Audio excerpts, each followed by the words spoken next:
Sunny లియోన్కి ఎంతిచ్చారు? Current తీగ సినిమాతో టాలీవుడ్లోకి అడుగుపెట్టింది సన్నీ లియోన్.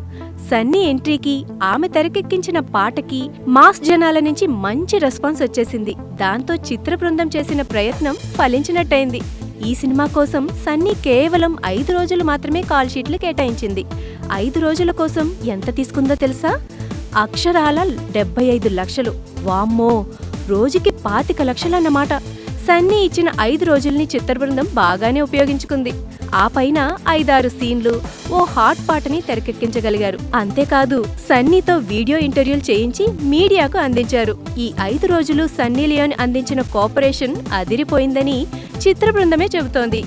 75 లక్షలు గిట్టుబాటయ్యే సూచనలు కనిపిస్తున్నాయి. ఎందుకంటే సన్నీ ఎంట్రీకి థియేటర్లో వస్తున్న రెస్పాన్స్ అలా ఉంది. మరి ఈ సినిమాతో తెలుగు నిర్మాతలు సన్నీ నామజపం చేయడం ఖాయం.